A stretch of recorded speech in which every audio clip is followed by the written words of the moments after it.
Estamos de regreso, Realidad en Contexto, Orial Televisión, la mejor imagen en todas las plataformas digitales, sistema de cables del país, canales dominicanos en Estados Unidos, Orial Televisión, Voz Dominicana. Miren, sería interesante preguntar, licenciado Reinaldo Enrique, ¿ante cuáles circunstancias procede interponer un recurso de revisión constitucional por ante ese órgano?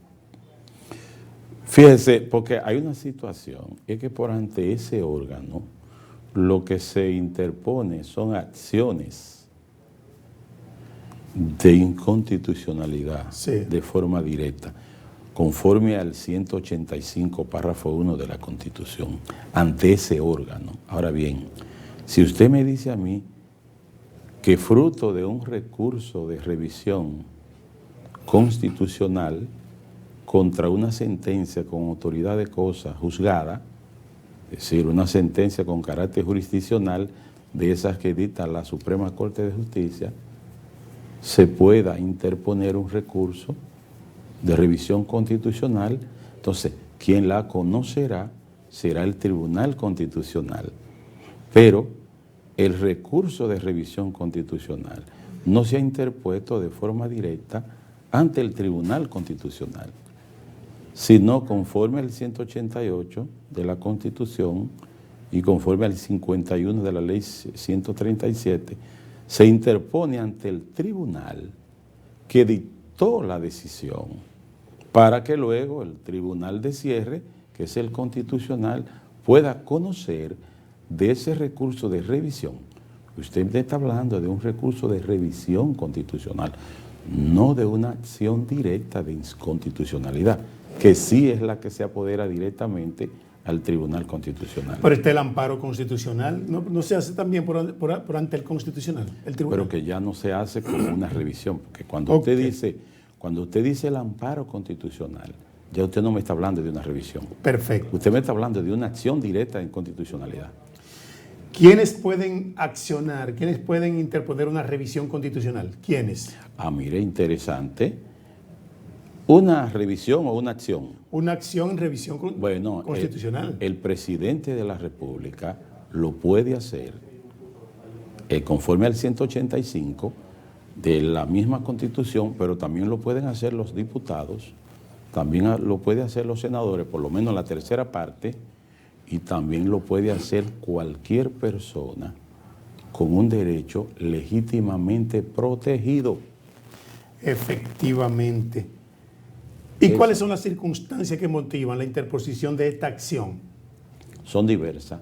Normalmente tiene que violentarse algún derecho con carácter fundamental, porque si se dicta, digamos, algún decreto por el presidente y ese decreto probablemente afecte a alguien que tenga algún derecho legítimamente protegido, o el mismo Congreso. Entonces, esas otras partes podrán accionar en constitucionalidad contra ese decreto. Pero si es que alguna ley del Congreso pueda afectar al presidente en su órgano que dirige, al poder que dirige, y ellos entienden que deben ir al Tribunal Constitucional a solicitar que esa ley en algún aspecto sea anulada, también, o la parte de esa ley, porque todo depende de las circunstancias que surja, siempre será de manera fundamental que atente necesariamente contra algún derecho con arraigo fundamental, necesariamente.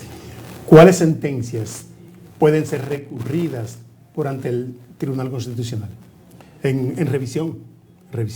No, porque por ante el Tribunal Constitucional no se recurre en revisión, se recurre por ante los tribunales del orden judicial para que el Constitucional conozca de esas revisiones. Efectivamente. Porque una cosa es revisar ante el Constitucional y otra cosa es accionar. Entonces, ante el Constitucional, mediante el procedimiento que establece la Ley 137, se acciona. Ahora, ante los tribunales del Poder Judicial, entonces se revisa, o no se revisa, sino se interpone el recurso para que el Constitucional lo pueda decidir. Efectivamente. ¿Cuál es el procedimiento para accionar por ante el Tribunal Constitucional en revisión?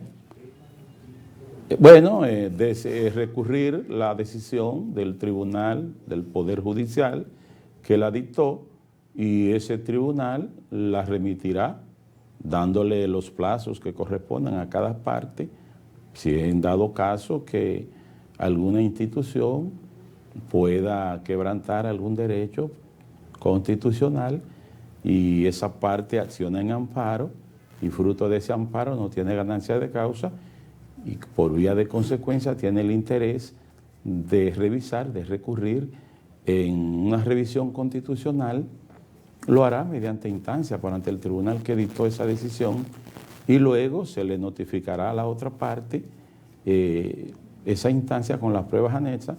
¿Y qué va a pasar?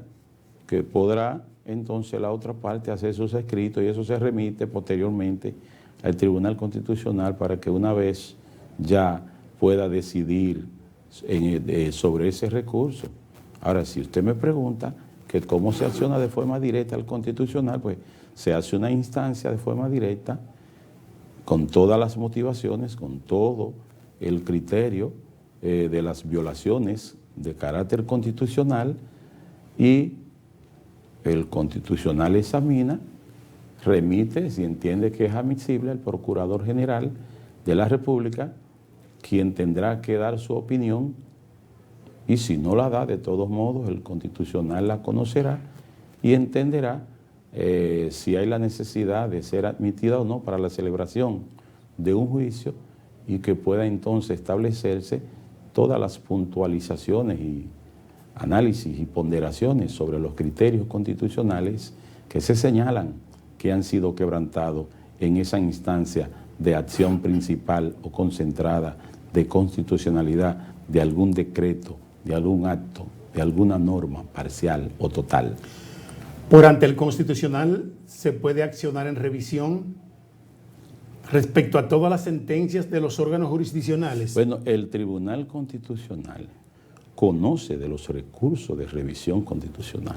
De todas las jurisdicciones. De todas las jurisdicciones que hayan sido apoderadas con relación a esos procedimientos que la misma ley 137 envuelve. Porque mire una cosa, ahí está el tribunal administrativo, por ejemplo. Por todas las decisiones que tengan que ver con algunas acciones en inconstitucionalidad, que conozca ese tribunal, las revisiones del mismo se van al Constitucional, pero también las decisiones de la Suprema, cuando atentan con algún derecho con carácter constitucional, se van también allá. Las decisiones de los tribunales penales que tengan que ver también con esos asuntos se van allá. Ahora, hay otros que no, aunque sí, pero muy limitadamente, porque en materia de inmobiliaria, por ejemplo, cuando se conoce algún amparo y se pretende revisar, lo conocerá también el Constitucional. Hablemos de las sentencias que emite el Tribunal Constitucional y sus tipos. Generalmente son tres tipos de sentencia. Hay una sentencia denominadas interpretativas, hay otras que son denominadas aditivas y hay otras que son denominadas exhortativas. Usted dirá, bueno, pero ¿y cuáles son esas interpretativas? En ocasiones hay interpretativas que también son aditivas. ¿Y qué función tienen?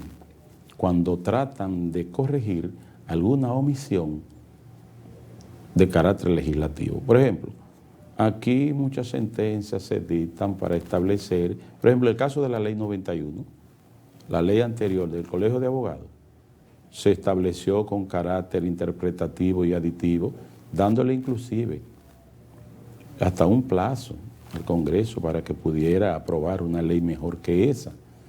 Y porque entendía que esa ley tenía algunas omisiones de carácter legislativo que debían corregirse.